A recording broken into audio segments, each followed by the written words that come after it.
Hello and welcome back to Down the Track. And India have defeated West Indies in the first one day. A very comfortable win in the end.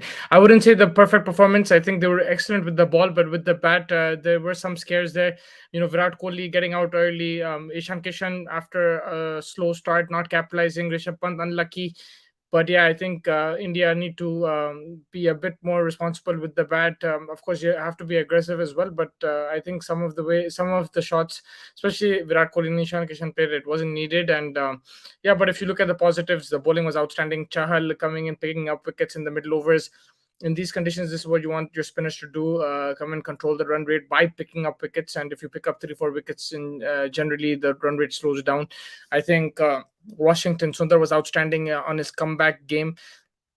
He's been injured for a while now, and he showed how much India did miss him. I think he's someone that he provides balance more than anything. He is a good off spinner. He has improved, and he's very handy with the bat. We've seen that in the past as well. So I think an excellent comeback for him, and he's laid the platform for himself. And I think if we can just continue like this, be consistent, it'll be great for Indian cricket. And also, I think Prasidh Krishna outstanding bowling. He had some pace, some good variations as well. Troubled the batsman. Very good economy rate. So yeah, excellent from Prasidh Krishna as well. Overall, good performance. If you look at West Indies, I think with the bat, again, we always talk about them averaging 200 in all formats. Maybe going too hard in the beginning. Brandon King scoring a few boundaries, but they do have batsmen. They do bat deep. Jason Holder was scoring a 50 batting at 6 7. Maybe push him up the order because he's someone who plays spin well. He has those long levers. He has a good reach as well. So maybe you bump him up the order.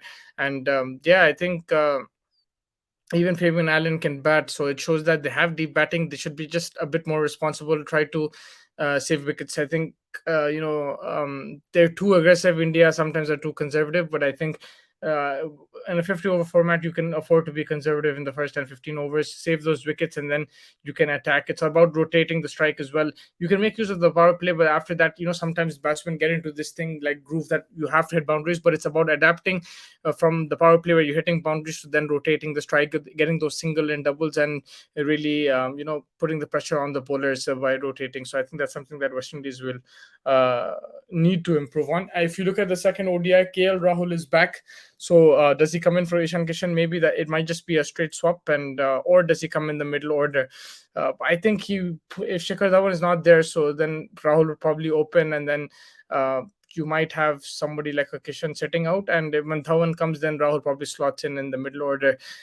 I was very impressed with the way Surya Kumar played, and him and Deepak Huda. I think, I mean, they did their job more than anything. In that situation, India could have easily collapsed, but they made sure that they saw the team saw the score till the end, and won the team the game. And I think that's the most important thing, to finish off a game. And let's see how it goes in the next game as well. But yeah, I think batting sometimes is a worry for India. It wasn't the easiest wicket, but expected them to be a bit more convincing in the chase, and hopefully we get to see that in the second ODI. If you see the PSL as well, I think today a great game between the Quetta Gladiators, chasing down the score that was set by the Lahore Qalandars. It was the Jason Roy show. What 100! I think everyone noted that innings, whether it's the other PSL opponents or it's IPL teams going into the auction. They have noticed Jason Roy, and the best thing about that innings was he hit Haris Rauf, Shaheen Afridi, who's the cricketer of the year, and then Rashid Khan, who's probably the best spinner in T20 cricket right now. And it just shows the confidence that Roy had. A batsman like him can really change the game, and that's exactly what he did. He turned it into an easy chase, a 200 plus, and I think it was the first time in the PSL where someone scored 100 in chasing a 200 target successfully. So kudos to Jason Roy. He got great support from his teammate Vince and his fellow countrymen, but I think overall he's the one who set that platform. I think if you saw the first 60 70 runs, he was like on 60 and the total was 70. So he was scoring the bulk of the runs. There was one shot he came down the track and smashed Shaheen Shafridi over the bowler's head for six. And there was one he swept Haris Rauf for six, and then he swept Rashid as well for a couple of sixes. So very impressive from Jason Roy. And I think it was an excellent batting. It was excellent batting, a masterclass, if you like to say. And I think it's the best the best batting that I've seen in the PSL this season. It was excellent batting and brilliant display to watch. I feel, but yeah, I think Lahore, they do have a really good team. They have some very high quality bowlers. Fakhar Zaman is in great form. He scored a 50 again. He's scoring 50s every game almost. It's just that maybe the bowling sometimes. I think they did a great job the game before where they restricted Islamabad, but in this game they were too expensive. Sometimes you have to give credit to the opposition in that situation, when one man just takes it apart and then you're just under pressure.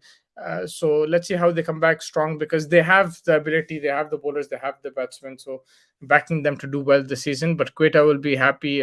Much needed win, and Jason Roy back in the team. After jet lag and everything, just coming in and smashing it like that, it'll give the team great confidence. But yeah, I think that wraps it up. There's plenty of cricket to look forward to. We have the IPL auctions as well. My co-host Abrar will be back, and we will dissect some more teams when it comes to the IPL auction. But yeah, we'll get the latest from the PSL as well, and the India West Indies series. New Zealand South Africa is also starting the Test series on Thursday morning. So yeah, we'll go through that. So yeah, thank you so much for joining me, and make sure you like and subscribe.